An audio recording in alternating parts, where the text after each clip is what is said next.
Hello, and you are all very welcome to this webinar on canine enrichment. So we are going to be talking about looking beyond the licky mat and finding ways to help your dogs live their lives to the full, which is what everybody wants. We get dogs because we want to love them, we want to nurture them, and we want them to live great lives with us. Canine enrichment is all about maximizing the enjoyment that dogs get out of their lives, and also very much heavily focuses on relationship building and ensuring that you and your dog can have the best relationship and live happily ever after. So hopefully by the end of this webinar, you guys will feel like you have far more knowledge on how to enrich your dog's life in every angle, from every angle. And hopefully at the end of this webinar, your dogs are going to be like, wow, things are about to get amazing. So before we get started, let you know a little bit more about myself so that you know why you're listening to me and why what I have to say has slightly more weight than the people you bump into in the dog park. So my name is Nancy Creedon. I am a certified dog behaviourist and certified dog trainer. I have a primary degree in zoology from UCC. I have a master's degree in animal behaviour and welfare from Newcastle University.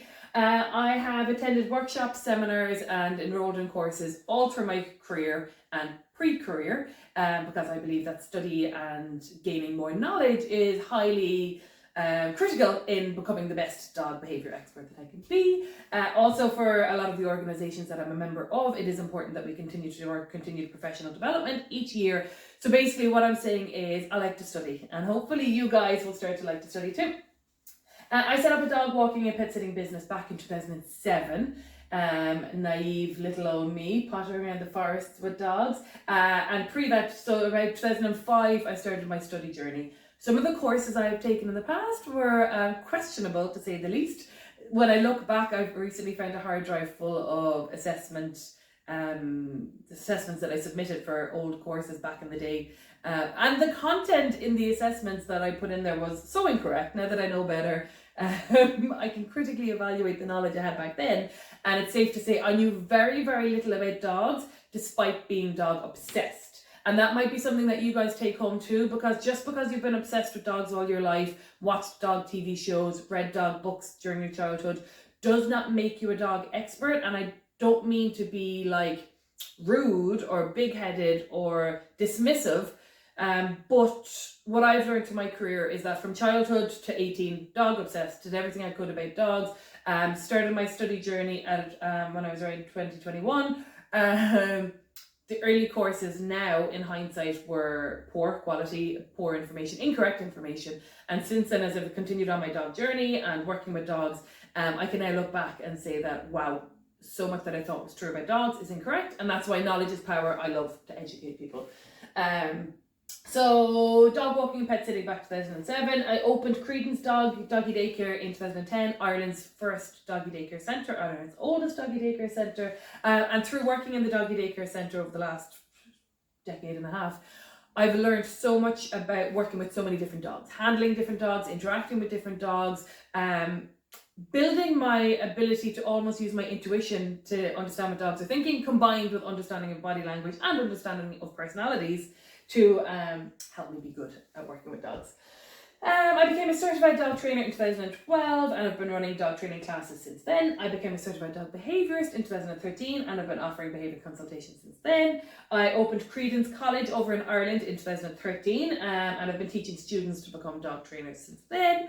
And I had my research on dog bites in Ireland published in the Irish Veterinary Journal back in 2017. So that is my #1 album. That is my one of my proudest achievements. And I have performed expert witness duties in the Irish courts, featured on Cats and Dogs at War on Channel 5 in 2021. Learned a little bit about cats on that one. Featured in the Dog Academy on Channel 4 in 2023. And I've launched the Nancy Creedon Academy for Dog Trainers in 2023 as well, where I will be providing courses for people based in Glasgow and people based in Cork or Ireland and Scotland if you want to travel, to help you guys understand dogs better and possibly go on to pursue careers as dog trainers. That is what I love to do. The more people that I train to become dog trainers, the more dogs that inadvertently I will train through them. So the good thing about knowledge is being able to pass it on. And I love to teach, I love to train dog owners, and I love to be around dogs. Anyway, back to the point. Okay, before we get started on enrichment, just to let you guys know as well, if you go on to nancycreedon.co.uk or nancycreedon.ie, depending on where you are, both websites are the same website, we have a flash sale running on some of our online courses, because those of you doing webinars are a little bit more comfortable with studying online. So if you're interested in learning more about canine body language, which I believe I know a hell of a lot on, I've created the Comprehensive Canine Communication Certificate, which is normally £149 down to £49. Understanding Pet Dogs, normally £149, now down to £49 as well, £49.99.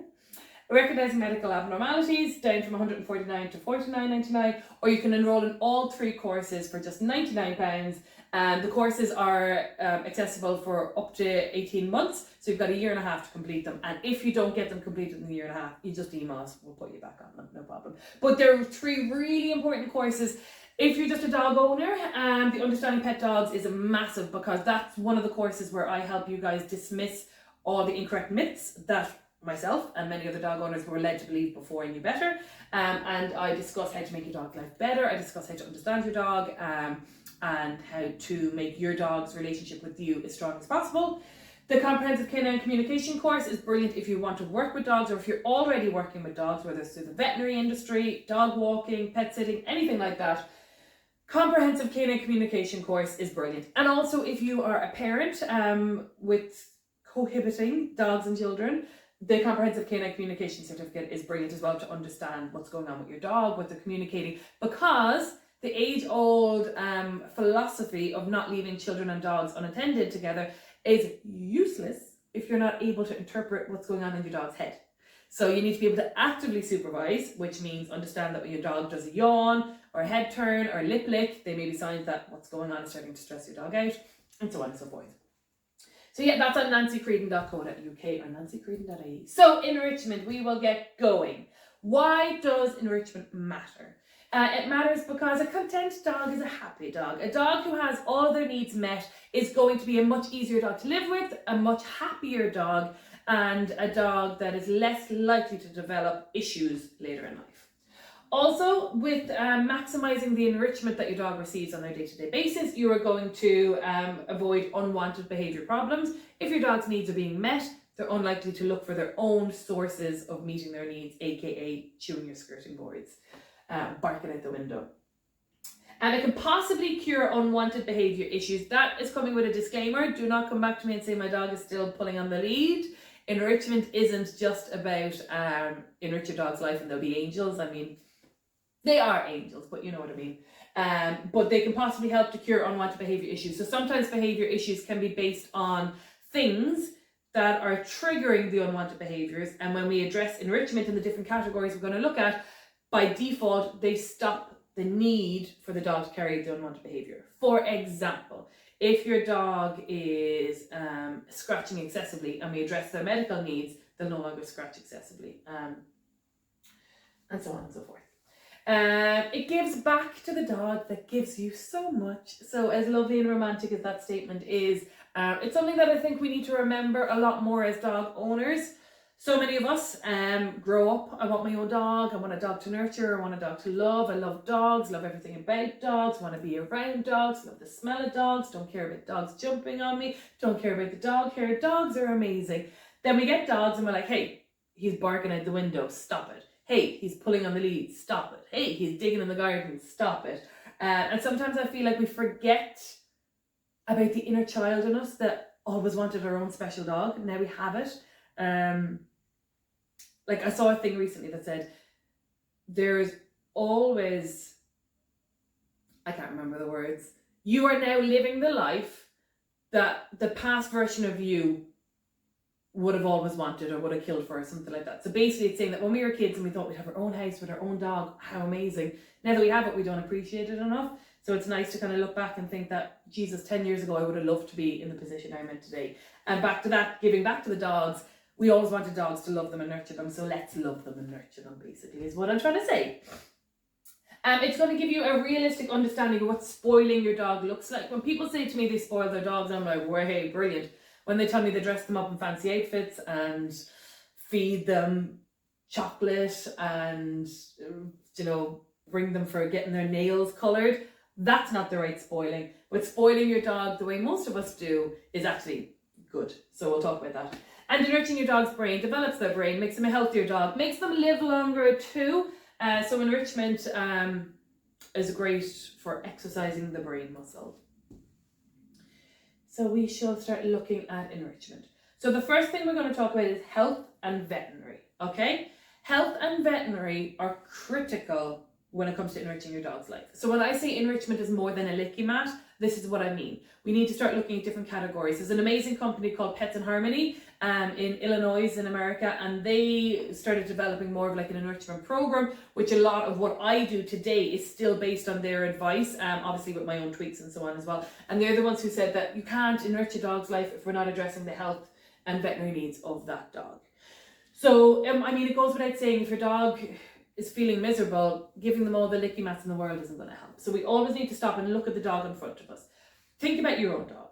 What's their weight like? So I want you to look up the BMI index. And when you look at the BMI index, you're looking to have your dog at a healthy weight, especially young dogs and especially older dogs. So your puppies, as they're developing, we don't want too much weight in their joints. Older dogs, as they're most likely to be arthritic, we don't want too much weight in their joints.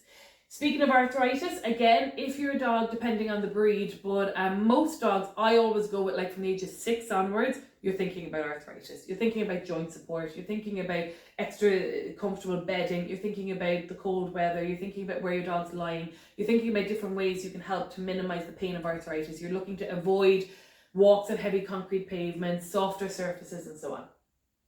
So looking at your dog, look at their weight, look at how regularly they get mental health checkups. I was going to say veterinary checkups, getting their bloods done, looking for any signs of illnesses. And as soon as you do see any signs of abnormal behaviour, any signs of discomfort, any changes in your dog's personality, you're looking to go to your vets to get them checked out. If you're not confident with what your vet says, don't be afraid to ask for a second opinion. Don't be afraid to just choose to go to another veterinary clinic, that's fine. Often, like any industry, especially the dog training industry, you've got good and bad when it comes to professionals. So do ensure that your dog's health and physical well-being is top-notch so that you can do what you can to enrich their lives. Again, if your dog has conditions that you know about and you're treating, you're just keeping that forefront in your mind when you're looking at enrichment programs. Next up, kind of hand in hand with health, is hygiene. And now, while we don't think to make your dog's life better, start brushing their teeth every day, hygiene is important. Making sure your dog's nails are the right length, making sure they doesn't have like fleas, parasites, any kind of poop dried on their bums, any tangles, any discomforts, any kind of eye goop, I like to call it. What can you do when you're looking at your dog in front of you to say, what can I make their hygiene better? Are they regularly groomed? And with that, have I got a groomer that's kind and gentle with my dog? Have I observed my dog being groomed? Are they okay about it? If they're not, can I work with a groomer to do as much as I can do at home? Am I keeping my dog clean? Cleanliness will make them feel more comfortable, make them feel like in better state of mind and things like that. So even if you are looking at the route of brushing your dog's teeth, it needs to be done every day. It needs to be done positively so that the dog enjoys the process. Any kind of ear cleaning, eye cleaning, all that kind of stuff, pairing it with feel-good factors. This is where your licky mats can come into play, that if your dog is engaged with a licking activity, it releases dopamine, calms the dog down. And then any toothbrushing, can't really do toothbrushing when they're having a licky mat, but you can brush teeth, pop a treat, brush teeth, pop a treat. Cleaning the ears, cleaning the eyes, brushing, cleaning around the bum, nail clipping, and so on. You can pair that with your dog engaging in a licky mat. Provided your dog is continuing to lick, you can continue to deal with their hygiene. If your dog stops licking and looks at you, you're going to respect that communication and you're going to stop too. Once they go back to the licky mat, you're going to go back to what you were doing. If your dog, every time you go to do something, stops the licky mat and wants you to stop, then you might need to contact your vet to say, okay, there's something going on here, he really won't let me do his nails. Or feel free to message me and I can give you any advice, especially if I see videos. So hygiene is important to remember. Look at the dog in front of you. Look at the dogs you're working at. Is there anywhere when it comes to hygiene that's lacking? What can we do to enrich the dog's state of hygiene state? Diet and nutrition is so important, and this is one of the ones that people spoil the dogs the wrong way. Carrots are great for dogs. Carrots are great for cleaning their teeth. Carrots are great for giving the dog something to chew. You can freeze your carrots, make it more fun. Without blanket criticizing, here I go, about to criticize, pet shops and so on, the vast majority of doggy treats that you can buy in supermarkets and buy in some pet shops are of very poor quality. If you go to the website allaboutdogfood.co.uk, this website is my Bible. It's an independent website that's been created by canine nutrition experts. It's not sponsored by any brands, and there's no bias in the knowledge and information on this website, and it gives a really good, detailed evaluation of pretty much most commercial brands of dog food, most commercial brands of treats, and it's my go-to to tell clients, go on this website, check what you're feeding your dog, is it the right food? And this will tell you why. Healthy, clean food is really what's best for dogs. Obviously, always Googling, can my dog eat blueberries? Yes, they can. Excellent antioxidant. Can my dog eat grapes? No, they can't. Too high sugar content. So being knowledgeable of the quality of your dog's diet and their state of nutrition is really, really important when it comes to enrichment. The amount of dogs that I have seen change completely when put on a healthier diet is just countless. It's my one quick go-to to enrich the dog's owner's life as well as enriching the dog's life, because often when dogs are on poorer quality foods, a lot of the behavior issues we see are down to the dog not really feeling great. Maybe it's too much sugar, too much protein, whatever it is. I'm not a canine nutritionist, and I'm very careful to avoid trying to give nutrition advice, which is why allaboutdogfood.co.uk is my Bible. Love that website. You guys will love it too. With diet and nutrition, you can enrich your dog's life even if their diet and nutrition is state of the art right now. You can play with different flavors, you can feed in different ways, you can use different feeding activities, you can hide food, you can use food puzzles. If you're feeding, ideally most dogs should be fed really around 3 times a day. Again, not a canine nutritionist, and if your vet has advised differently, that's fine. But the more times you feed your dog, the more you split your dog's meals into smaller portions, the more activities you can do with those meals, the more you can enrich your dog's feeding time. So things like hiding food, things like putting food into empty milk cartons, things like doing training exercises with food, things like doing recall games with food. One person has the treats, half the dinner on one side of the room, the other has the half the dinner on the other side of the room. Loads of different ways that you can use food to stimulate your dog, enrich their lives, and get the most out of each and every meal. Really important. The easiest way to increase your dog's enrichment is to look at making food into a game. There is some backlash, and I respect this backlash about turning food into games, turning meals into games. Some people say, and there will definitely be many dogs that this fits the category of, that making your dog have to work for every meal is exhausting and it's not necessary, and it can be a bit additionally stressful for that dog. I can understand that in perhaps older dogs, dogs who aren't food motivated often become more food motivated when you turn it into games. But maybe dogs who are unwell, dogs who aren't particularly outgoing, but not outgoing, dogs that are a little bit more timid and nervous of trying new things. Often dogs that have been in the past trained with a lot of intimidation-based punishment often are less likely to explore and troubleshoot. So not every dog is suitable for making every food meal a puzzle, but it is important to look at how can we get the most out of that dog's food and feeding, knowing the dog individually. So know your own dog, know what works for them. They don't have to work for every meal. If you're in a rush and you put the bowl of food down, I do it too. It's not a big deal. You can also play around with different ingredients, different real foods, different leftover foods. Going down the route of raw versus not raw and bones versus not bones. I personally am a fan of raw food, obviously clean, healthy, well produced and well sourced raw meals for dogs. However, it's to each their own, and again, all about dog food. Look at that website, make up your own minds. But there's other healthy foods that you can add into their meals or feed through the day to I was gonna say like titillate the dog, but to like enrich their taste buds. And also smell is a big deal for dogs. So the warmer the food is, quite often the more fragrant. I don't mean scorching, but warming up food a little bit can make it a little bit more salient for the dog. So thinking about your dog's food, what can I do to make it more enriching? Is the quality of the food really good? Can I add more exciting variety? A lot of dogs get turned off their dog's food after a couple of weeks or more, especially with dry kibbles. They get boring. We wouldn't want to eat the same bowl of cereal every single day, 3 times a day. So do try and enrich it a bit. Lots of healthy options. You can have a look here, list lots of different healthy human foods that you can add to your dog's meal to spice it up.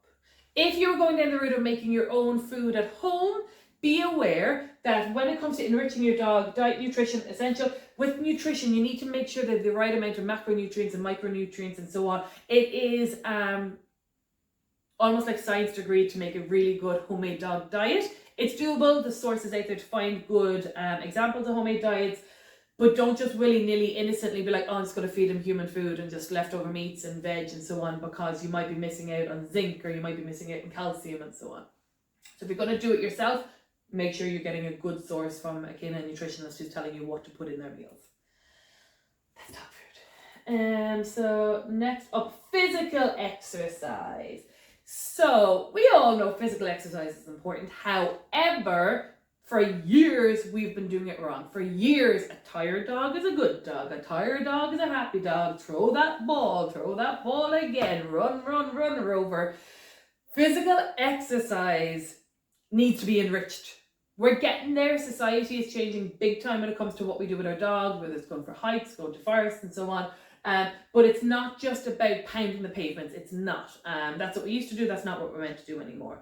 We'll talk about other elements of their walks to enrich their walks as well. But when you're thinking about physical exercise, what physical exercise does your dog do? Do they just walk by your side on the lead? Do they have off-leash time safely where they can run and explore and have the choice of where to go, left, right, forward, backwards? Do they swim? Do they go on agility equipment, a little bit of like wobbly floorboards, all that kind of stuff? What exercise are they physically doing, and how can you enrich that? So it's looking at different varieties: walking, running, following their nose, exploring, foraging we'll talk about later, swimming. I'm trying to think of some more. I was going to say flying, but we can't get our dogs to fly. But what other ways can they their physical exercise be enriched? Obviously, paddling, like walking up to their ankles in water, is different to just full-on swimming. Heavy running isn't beneficial. There's more and more of a backlash on like throwing the ball for the dog. Obviously, soft tennis balls can be choking hazards. It's a lot of pressure on their joints. Heavy running, run. That can lead to a lot of kind of obsessive behaviors towards balls and so on. I'm the first to confess, I'll throw the ball for my dog. He loves it. I try not to let him get too obsessed with it. Sometimes if I'm under pressure and I want to give him a quick run, I will throw the ball for him, but I prefer to let his physical exercise be led by him. I like to go locations where he can follow his nose, and we'll talk about that kind of stuff in a little bit. And he loves to swim. He's new to swimming. I think he's not very good at it. I mean, we all know what doggy paddle looks like, but he's more like profile doggy paddle. But he's not trained yet, and he loves it. But also, if you're looking at swimming as well, remember dogs get tired very, very quickly. So don't do anything that sends them at a distance for swimming, like throwing a ball into the sea or into a lake. It's always like along the shore, so they can very quickly and easily get out of the water, and also you can get them. Obviously, this is a disclaimer. Don't go in after a drowning dog, because that's putting you at risk. But yeah, so if they're swimming, make sure it's shallow, make sure that they can reach and get back out very, very quickly. So don't send them swimming way off into the water. Sensory stimulation is the best part of enrichment. Okay, what senses do you have? Their sense of touch. Can we walk them in different substrates? Grass, sand, forest floors, rocky beaches, astroturf locations, concrete grounds, gravel. If you've got a young puppy, can we put like rubber matting out? Can we put plastic sheeting out? Get them used to all different senses. So tactile stimulation, basically. So if you've got a puppy, it's very important to introduce them to new different substrates. Again, you don't just plonk your puppy in the middle of a big plastic sheet and expect them to be able to get off it themselves, but letting them go on to come back off it. Maybe some crinkled up like cellophane and things like that as well. So it's important to give your dog different substrates. And again, when you're thinking about how can I enrich Charlie this weekend, let's go somewhere he's not been before. He's never been to a rocky beach. Let's bring him to a rocky beach. He's never been to long grass fields. Let's bring him to long grass fields. This little doggy is sniffing through a sensory garden. Obviously we're talking about tactile, so look for different substrates for them to walk on. Sounds, bringing them to different locations where they'll hear different things. Again, the more natural sounds, the better. I mean, you're not going to bring your dog to a farm. You can even do things like putting, children's visits to farms on YouTube for your dog to listen to. Relaxation music is really, really beneficial for dogs to enrich their lives and help them feel a little bit calmer, especially when it's got those slow beats. It'll help to lower their heart rate. More recent research has found that audiobooks can be even more beneficial at relaxing your dog. So thinking about that can help to think, what can I do in my household to avoid it? Different instruments can stress them out, loud banging. So obviously leaving classical music stations on can be hit or miss, because sometimes they will have more up-tempo drums and cymbals and all that kind of more brash sounds that might stress your dog out a little bit. So I like audiobooks, and I like leaving music files playing rather than leaving the radio playing, because again, an ad might come on for some cat food and there's all meowing on it or whatever it is. So tactile, sound, smell, taste we spoke about when we talking about nutrition. Letting them taste different flavors is really, really good. Smell is the dog's world. It's the dog's TV and social media and all that jazz. You need to think about your dog's nose. Every single walk from this day onwards should be enriched by finding places your dog can sniff. And this is why I have a little bit of a problem with this military obedience where your dog must walk by your side and they're not getting to sniff. And there's sniffs everywhere. Every telephone pole, every bit of grass, everywhere the dog goes, they'll be able to enrich their neurological activity by smelling different things. If you have friends who have other animals, even if you want to go on YouTube Amazon and find different scents, there's things like you buy pheasant scent, or if your friend has guinea pigs or rabbits or cats or dogs or horses, or anywhere that you can go, even out in walks, if you see something smelly within reason, you normally have your doggy poo bags in your pockets anyway, pop it in a poo bag and bring it home, an empty poo bag. I know this sounds awful, even if you find deer poop, you could always scoop it up and bring it. And often, especially if you have a dog that likes to bark in the garden, turning your garden into a sensory Easter egg hunt is amazing. So you can hide the deer poop, you can hide some feathers you've found, you can hide some horse hair, you can hide some empty Coke bottle filled with bird seed, all different stuff. This is more random stuff, things that smell unique and new to your dog that they don't smell often. Hide it in your garden, let your dog Easter egg hunt, let your dogs focus when they go into the garden, be a mental stimulation, front brain activity. The front brain is where all your memory, logic, intelligence is, same for your dog. When the dogs use their nose, you see all the neurons in the front part of the brain firing. The more they use the nose, the better. When your dog is in hindbrain mode, so impulsive, emotional, reactive behaviors, they're using the back part of the brain. So if you have a dog that runs out and barks at birds, runs out and barks at the neighbours, they're running it in hindbrain mode. If you can start getting them to use a sensory garden, using their nose in the garden, then you're going to have a dog that's more front brain orientated and calmer and lives longer if you enrich the nose. So stealing smells should be a thing, even stealing smelly underwear. Another thing you can do with sensory stimulation with scent as well is get an empty bottle, rinse it out, put something in it that your dog likes the smell of. Maybe it's sausages, maybe it's again horsehair or whatever it's going to be. Put some warm water in with it as well, give it a good shake about, let the water become smelly. And then what you're going to do is take your dog to somewhere new. If you hire fields, you can do it there. In your garden, you can do it there. Any enclosed area that you trust your dog off lead, or open areas with your dog in a long line. You're going to have the dog wait with one person while you go drizzle that scent of that water all around the place, so that your dog can follow that scent as well. So sensory stimulation is really, really important. And visual, where can they go to see new things? Can we go, to forests? Can we go to places where you can see cattle at a distance, horses at a distance, sheep at a distance, on the lead, secure distance where your dog is interested but sub-threshold, without sub-freak out mode.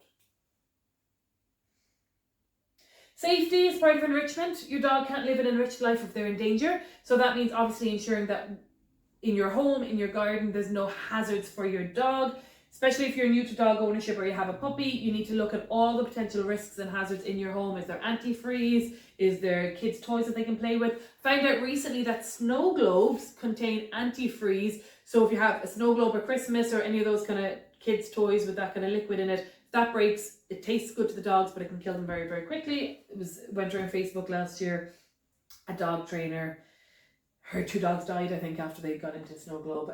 Safety in the car. Is my dog safe in the car? Remember, if you have an accident, even on a slow speed, and if your dog is untethered, your dog becomes a massive, massive missile in your car too. So your dog should always be tethered with, ideally you can buy crash tested car harnesses for dogs. They're the best. Is your garden secure? Is your front door secure that your dog can't get out? Are there any other things that the dog can ingest, hurt themselves on? So just thinking about your dog's life, how can I enrich their life by ensuring that they're safe in all the environments they're going to go to? Next up, security. Does your dog feel secure? And that's where, if your dog has a neighbor dog that is their nemesis, they don't necessarily feel secure when they go out there. If your dog is barking and freaking out when people come into the home, they don't feel secure. If your dog is freaking out when they go to the groomers or the vets, they don't feel secure. So security is critical in enriching your dog's life. This is one that most of the time you guys can't deal with. Most of the time, if your dog has developed a really strong phobia or fear of something, or an irrational response to a non-threat, then it's most likely that you need to call in a behaviourist. It's hard to find a good behaviourist. The Animal Behaviour and Training Council, ABTC, is the go-to website, UK and Ireland, and probably worldwide. The IAABC is your go-to for International Association of Animal Behaviour Consultants, behaviourists around the world, but the ABTC is great for finding competent professionals in the UK and Ireland too. So get professional help if your dog is nervous or has maladaptive learning in different situations to enrich their life. Instinctual behaviours, I mean, let dogs be dogs. I spoke about it earlier when I said we all want dogs because we love dogs, and then for some reason we don't let them be dogs. So anything that your dog can do that's an instinctual behaviour within reason, don't want them killing the neighbour's bunny rabbit, is really, really reinforcing and really, really enriching for that dog. So by that, I mean, go to the woods with a long line with your dog and just follow your dog. Where do they want to go? What feels natural for them? Digging is a natural behaviour. Chasing is a natural behaviour. Again, within reason. I don't want your dogs doing things like chasing the kids. So the sequence of predatory behaviours that are based on survival and based on predatory behaviours but have become play in the modern dog are the following. So eyes, means they'll see something, so they'll see a bird. Stalk, which we've seen where they'll creep forward and stalk the bird. Chase, where they'll chase the bird. Grab bite, where they'll grab a hold of the bird. Kill bite, where they shake that bird until the bird's neck snaps. How beautiful. What I like to add here, but isn't usually there, is take cover. So they'll usually, once they've killed their prey, they'll usually take it somewhere where they're not going to be bothered. Dissect, which is pulling out all the stuffing of that bird or their teddy, and consume. So we will see a lot of these predatory behaviours with the frisbee, with the ball, with their squeaky toys, with their rope toys, with their fluffy teddy toys, with their beds when they destroy their beds. So while it drives you mad that you buy your dog a new bed or a new toy and they destroy it within minutes, it is them carrying out instinctual behaviours. It is really enriching. It is making their day and their life and their survival just so much better. So allow instinctual behaviours within reason. Don't allow it towards animals. Call in a behaviourist from the ABTC if you see your dog carrying out predatory behaviours towards other living animals, including humans and children. But yeah, anything that's natural for dogs to do, let them do it within reason. Build a sandpit for your dog, and hide their favourite toys in it. Let them dig there. There's ways around it. And think about your own dog. What do they like to do that's a very doggy thing to do? Find a way for them to do it. Like foraging. So foraging gets its own category in enrichment because it's so important. Foraging can be done in so many different ways. So instead of feeding your dog out of the bowl, like we spoke about earlier, can you hide bits of food around the garden so they can go and forage it out? Again, ensuring that you're not putting chemicals and pesticides on stuff in your garden. Can you take your dog to the beach and hide treats along the beach? Can you hide their toys? Can you just let them forage in natural environments such as woodlands and long grassy areas? Again, let them do it themselves. So foraging is so enriching for dogs, so natural, and you will exhaust that dog after a good, decent foraging session. When it comes to foraging and social interactions together, there's a big movement in the world of man trailing, which is where dogs follow the scent of a human and find that human. Massively enriching when it comes to social interactions, big buzz when they find that person. There's a lot of talk from professionals that I highly respect about how man trailing is actually by default helping to treat unwanted behaviour problems That's what I spoke about in the earlier slides when I was saying that enrichment can help to minimize and avoid unwanted behaviors. So foraging is going looking for the human. Again, you can do other things where you'll trail a bit of food on a string, smelly bit of food, along long grass or through the leaves and so on for a bit of a trail, and let the dog follow that as well. Anything that's like scent work, nose work, enrichment based on using the front part of the brain, using the sense of smell, is always going to make their life so much better.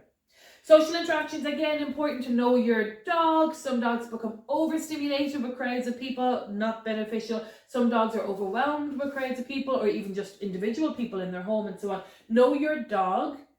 Think what they like when it comes to social interactions. Do they like to watch people from the car? Do they like to watch other dogs from a distance? Do they like to engage and play? And think about, how can I enrich my dog's life by allowing them to have more of the social interactions that they like? Will we visit grandma more?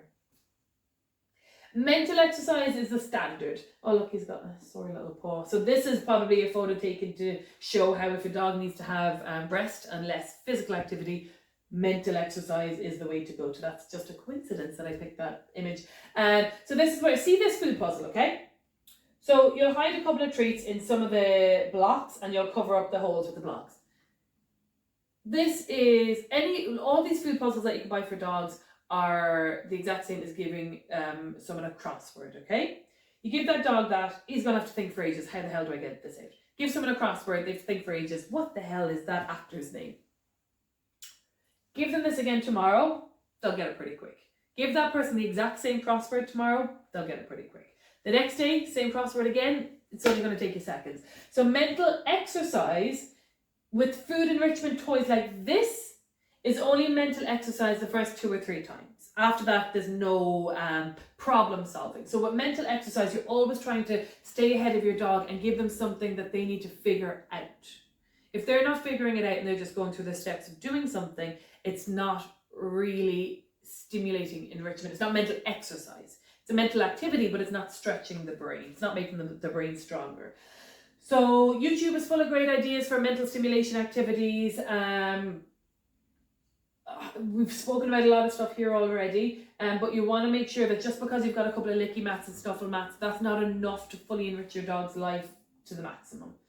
So new puzzles, training exercises, teaching your dog to spin. I don't like spin because I deal with so many dogs with obsessive, repetitive tail chasing behaviors, but teaching your dog to go get their blue toy, teaching them to go get the yellow toy, teaching them to, come when they're called. Any training that's like beneficial for your life too is mental exercise while the dog is learning how to do it. And then it's also mental exercise when you train them to do it again in harder situations, maybe at a further distance, maybe for a longer duration, maybe with more distraction. So you can always continue to work with exercising your dog mentally by working through their repertoire of behaviors that they know how to do with increased challenge. And yeah, these food games are great the first couple of times. Even with give the dog a crossword, I do that. I'll get an old newspaper, crunch it up, a couple of treats in one, crunch it up, hide it. A couple of treats in another, crunch it up, hide it. And they have to find the newspaper, rip it apart, and get their treats. Choice, okay, this photo didn't come out great, but this is a dog that does not want to leave somewhere. Choice is essential. I've worked with a hell of a lot of dogs, more and more dogs, that are overtrained and cross about it. And that's a very anthropomorphic statement, but what I mean by that is a lot of dogs that don't get any choice in their life, have to sit before they dinner, have to wait before they have the food, have to do, watch me before they go into the garden, have to walk nicely on the lead, have to come back when they're called, have to hand over their treats when someone takes it off them. All that stuff, overbearing the dog can lead to frustration-based behaviors, which can often lead to aggression as well. So choice, giving the dog agency over what they decide to do, is really enforcing for that dog, really enriches the dog, not enforcing, enriching for that dog. So think about your dog's life. If they want to go left, let's go left. They want to go right, let's go right. Use your walks for letting the dog choose where they want to go. Your dog doesn't want to go out in the rain, you don't have to go out in the rain. I was going to say, your dog doesn't want to go out to go to the toilet outside. I used to work with a dog, a beautiful dog, Marco, a big, gorgeous Great Dane, beautiful boy, loved Marco. But Marco, when it was raining, didn't want to go outside. So what he used to do, she'd leave the French doors open and he'd put his 2 front legs out the door and he'd lean himself out the door, back legs still in the house, nice and dry, and he'd pee out the door. But he had that choice and he was a happy boy for it. So think about your dog's life. Are you overbearing with your dog? Stop, give them more choices, and let them kind of decide what's going on in their lives. Independence is really important, and that doesn't mean send them to like festivals about independence and so on. It means letting your dog have time alone, letting your dog do things by themselves, letting your dog problem solve themselves. Stop being so involved in your dog's life. Stop, again, somewhat comes with choice. Stop trying to control everything they're doing. And building your dog to be okay without your presence is really important, because otherwise their life is not enriched when you're gone, if that makes sense. So helping your dog be content and calm and relaxed in their own company massively enriches their lives, because it's going to happen. Environmental is just so lovely. Think of their environment and not just their home, what they do on a day, week and month. How many different environments are they seeing? What are they exploring? What can you do to make their environment better? Can you get them better bedding? Can you get them, dog TV? I think they saw a thing called Netflix Petflix. I don't know if it's real or made up. But YouTube has loads of clips of footage for animals to watch and stuff as well. So what in their environment can be done to make their environment more enriching and more stimulating for that dog? And not necessarily stimulating, because leading on to calming. We don't need overstimulated dogs. We have them, we don't need them. The more you fill your dog with adrenaline, the more of an adrenaline junkie they're going to become. A lot of dogs deal with a lot of stress on a day-to-day basis. Stressful experiences for dogs can take up to 3 days to recover from. So massage, while it sounds gimmicky, is really, really good for reducing cortisol. Really good for bonding with your dog. Again, choice is essential. You put the bedding down, you invite the dog over. If they don't want to come, you stop. You start doing your movements. If they look at you confused, you stop. And while you're doing it, you can regularly take pauses and see, does your dog kind of nudge you to continue, or do they want to move away and not get involved? But massage, we'll have a look here, is really, really beneficial. Lots and lots of different steps to follow. There'll be a little clip to watch. And other elements of calming is your relaxation music. You can get different things like essential oil plugins that help to calm and relax dogs. Your Pet Remedy is the one that I generally use. You can get DAP collars, which is dog appeasement pheromones, which releases synthetic pheromones that smell to the dog similar to how their mum would when the mum was lactating, basically. So there's lots of different ways to introduce calming elements to your dog. As soon as I see a dog excited, I want to calm it down. I don't like excited dogs for the dog's physiological well-being. Too much adrenaline leads to too much cortisol. It leads to out of control behaviors, not thinking straight, and becoming what I call hindbrain dogs. So as much calming activities as you can is beneficial. So what's important next when it comes to implementing a good enrichment program with your dog is we have an enrichment program manual. I don't call it like a manual or like a document that you guys can print off and have in the fridge at home. But what's really important here is charting and diarying, taking a diary of how your dog's enrichment goes. So if you're using enrichment to try to improve your dog's behavior, improve your dog's welfare, improve your dog's quality of life, it's really good to measure things now, and then you can compare and contrast as the weeks and months go by. So what behavior would you like to see decrease? Okay, what is it that they do? Barking out the window. How frequently do they do it? How long does it take to recover? Log all that now. Introduce your enrichment program. Stick with it for a good 2 weeks, and then chart it again. How long is my dog barking at the window now? How frequently does it happen? What behaviors would you like to see increase? Calm, relaxed behaviors when guests call over, perhaps. Log it now. How long does it take for your dog to relax and calm down when your guests come over? Do your enrichment program for a couple of weeks. Log it again. And then log it again after a month, and log it after 6 weeks, and just see what's happening. Keeping a diary is a really good way of keeping yourself motivated, and it's a really good way of coming up with new ideas of, oh, I haven't done that in 2 weeks because I flicked back, I'm going to do that again. And the more you gather the data, like I just said, it keeps you more motivated. So if you see, oh, what I'm doing, I'm sticking to it and it's working, my dog seems happier, my dog is doing less of the unwanted behaviors, then we are all winning. And then finally, in conclusion, science says, studies show that puppies raised in an enriched environment have larger brains and will become more emotionally stable adults. Now, I think that's an incorrect, because their brains aren't physically going to be bigger, but are more enriched, more active neurons, and more emotionally stable adults. That's so true. Just working with dogs throughout my career, enriching their lives doesn't mean overtraining them. It means making sure that their needs are met, and met to the max as much as possible. They are more stable dogs. Also evidence that dogs of all ages benefit from enrichment, even if they've had a terrible start in life. Again, very, very true. I use this enrichment program all the time with dogs who've had terrible upbringings pre going to their current owners, and it really does help to calm that dog down and ground them a little bit. However, beauty is in the eye of the beholder, and this is critical. I kept saying through this, your dog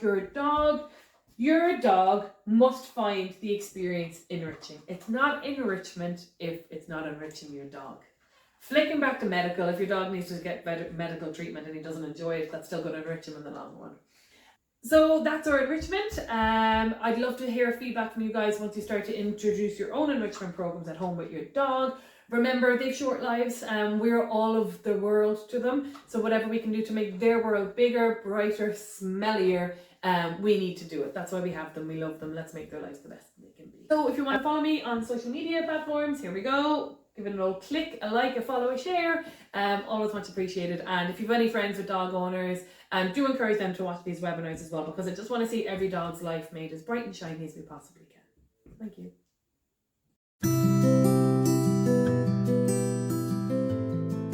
Hi, I'm Dr. Narda Robinson.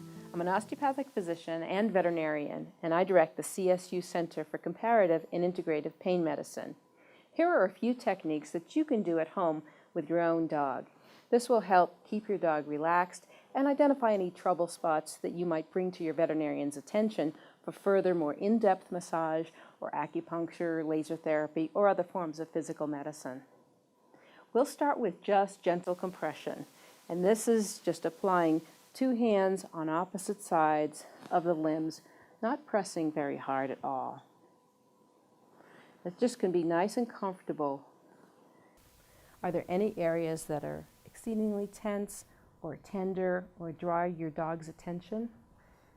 Keep an eye on that and bring that to your veterinarian's attention as well. Then we're going to move into effleurage.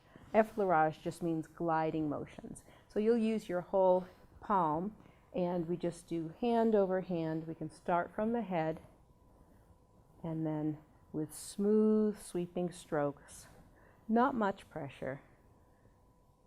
There we go. Yeah, coming down to the limb.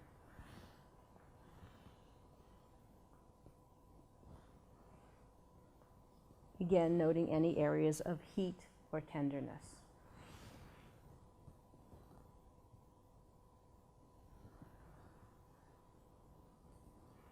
The last technique is petrissage, and that means kneading. So we're going to just gently maybe do some circles. We can find often some tense areas on the neck.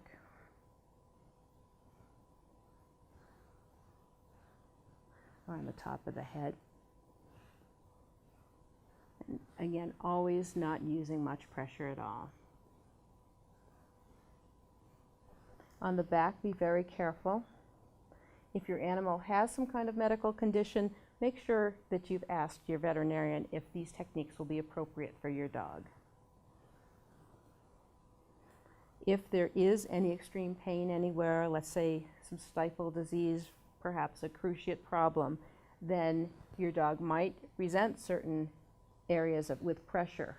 So be very safe and just start really gently and see how he or she responds.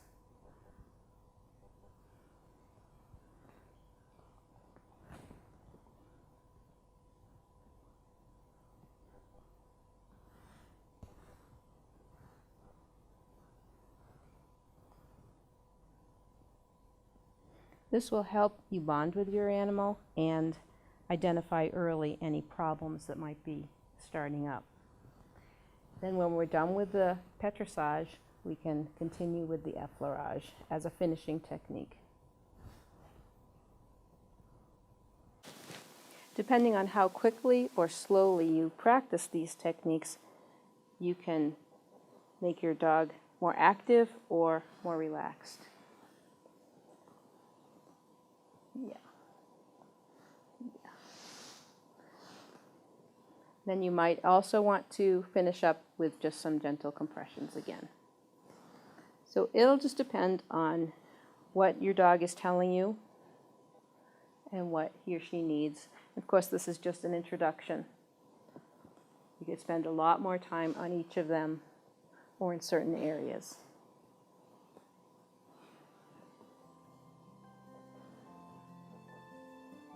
And that's an introduction to certain massage techniques.